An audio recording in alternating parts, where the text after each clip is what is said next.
We start? Okay. Good morning.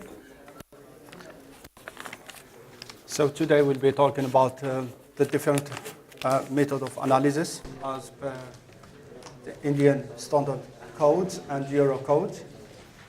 For Indian standard codes, so it's mainly, it's not comparison. I'm here to present what is recommended in Indian codes, and then anything that is missing in Indian code will be covered from Eurocode. But if they have some, for example, the same method, but they have different assumptions, also is considered, will be considered. And within this presentation, there will be some application example. Mostly are for the case of Eurocode method, but it's very easy. You can then later compare with the methods proposed in Indian standard codes. So this is the table of content of this presentation, started by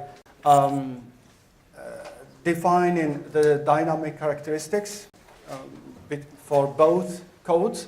And then the method of analysis, we have three main methods, and three of them are linear methods.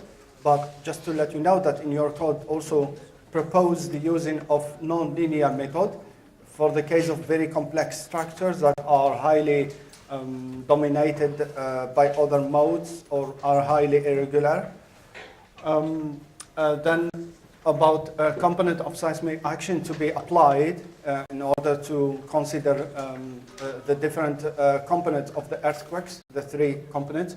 Then there will be discussion about how to consider torsional effect, second order effect, P delta, and select and scale of earthquakes records, and the contribution of joint.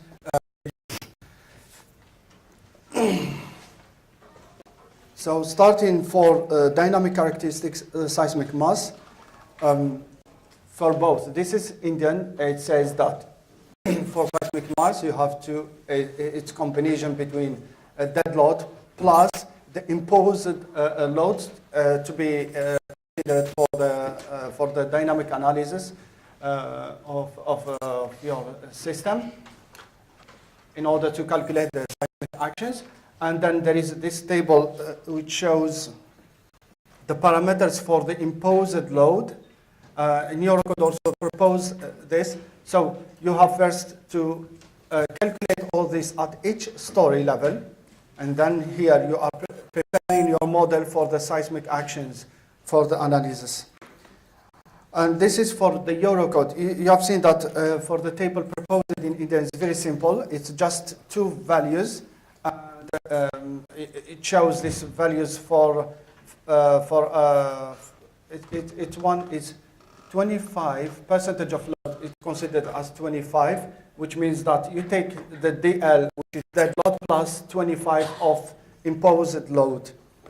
Or there is another case where it's taken more than 25, like 55. But more details is proposed for in Eurocode, which make a difference between structure occupancy of your buildings, and also the different locations in your building if you are at roof or at different story.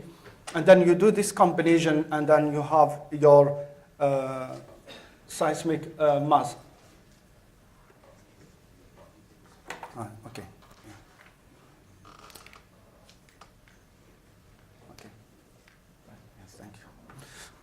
And so here I'm giving the reference where you can find all this all these details. So every time if you want to see more details, just make a note on this reference, which shows the location of this details. Yeah. Here, what do you mean by stories with correlated occupancies? Cool. What do you mean by stories with correlated occupancies? It's like different occupancies in one story. In one story, it's a different occupancy. It's not one activity or one thing.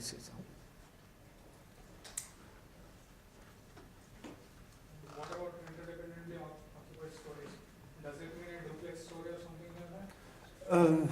I wouldn't say it's a duplex story, but probably because sometimes in some buildings they have like in one floor there are some apartments is for residential occupancy and other apartments maybe it's just the office. So this is a correlation occupancy between, but this is sometimes you can find this kind of the building. I mean, a building with different occupancy, or sometimes you will find the commercial occupancy is just in ground floor, and the rest is for residential occupancy. Okay. Then for the calculation of the fundamental period, I started by talking about this seismic mass and fundamental period because later on we will need it for the method of analysis. This is the method, well, both are empirical methods, mostly are obtained by comparing, by doing like ambient vibration on the structure, and then they estimate this fundamental period. So they are empirical values, they are not coming from any mathematical background.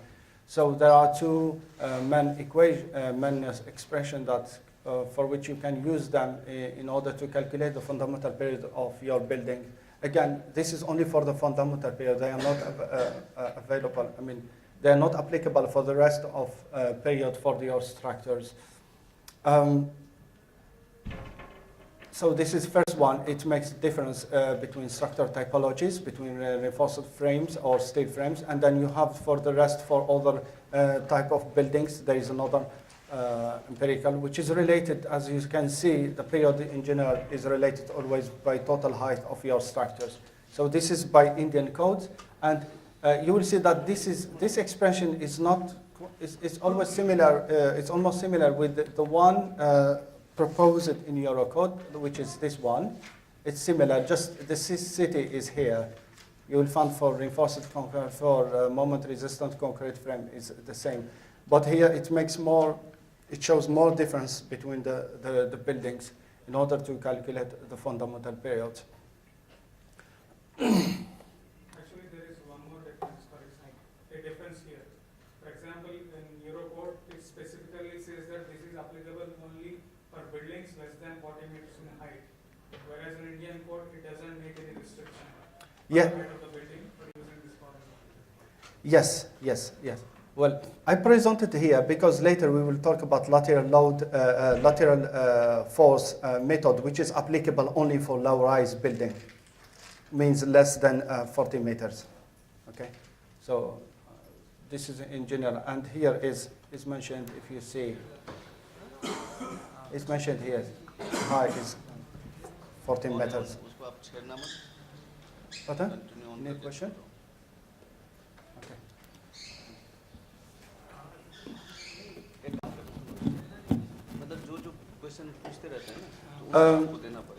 This is for the case of if you want to do a 2D model or 3D model. In Indian code, they don't talk about this. They don't provide details when you can apply, when you can model your structure as two-dimensional or planar model or spatial model, 3D model. So here, if you have, for example, for the case of 2D model, if you want to apply it, your structure must be regular. At least in plan. If it's not regular in plan, you are not really allowed to do 2D model. Even if it's not regular in elevation, is okay. You can still use the 2D model. But for the case of 3D model, it can be applied for any case of the building, the 3D model. Of course, if you want to have more accurate results of your analysis, it's always better to use 3D model, at least for ensure the case of if you have, for example, torsional effect. It's not really, it's true that Eurocode proposes a method how you can consider torsional effect even if you do 2D model, but it's still better if you do 3D model and then include torsional effect. And I don't know, for the definition of regular or irregular building, just go to this reference for the Indian, there is this chapter or clause 7.1, and for Eurocode, go to the chapter 4.2.3. It shows the definition when you can say your building whether it's regular or irregular. I don't know if you are aware about this, so just go to this reference for the definition of regular and irregular buildings. So if you have any question, ask, please. And then the second simplification that is usually done, especially in order to calculate the mode, shape, and everything. It's true that now nobody does this manually. It's done by software. You can't do this calculation of periods and mode shape for 6-story building. Okay, for 3 stories, okay, you can do it, but for 6 or 5 or 6, it's not really. So this is the reference. It shows when you can do, if you have this kind of structures, I mean, you want to do this kind of mass lumped system. So the first conditions that it's very important that you that your floor, your diaphragm is considered as rigid. If you have flexible diaphragm, this is not applicable. Because if you have flexible diaphragm, it will influence the behavior of your structures, which means you can't just concentrate mass at the center of the gravity. And so this is one of conditions. So make sure that your diaphragm is rigid in plan, and all the mass and inertia can be concentrated at the center of the gravity. So, and here it's provide the definition when your diaphragm is considered as rigid. I think I mentioned yesterday. So you do this kind of the modeling, and then you evaluate, you calculate how much is the displacement. Then you do this analysis and you compare for each point. If it doesn't exceed the 10% of any point, means you can consider your slab as rigid, and then you can continue doing this. And in Indian code, instead they are providing definition when your slab is considered as flexible. Means that if it's not flexible, it's rigid. So here it's a floor diaphragm shall be considered to be flexible if it's deformed, such as the maximum natural displacement measured from the chord rotation or displacement deformed shape at any point is not more than 1.5 times the average values at the entire building, diaphragm, or for each story separately, okay? And yes, this is in Indian code. It's mentioned that even for the case of building with regular or numerically irregular plan configuration may be modeled as this type of masses lumped system. So this is mentioned in Indian code, but it's not mentioned in Eurocode. Now I will start with the different method of analysis. We have the first method, which is called design lateral force method. In Eurocode, it's called lateral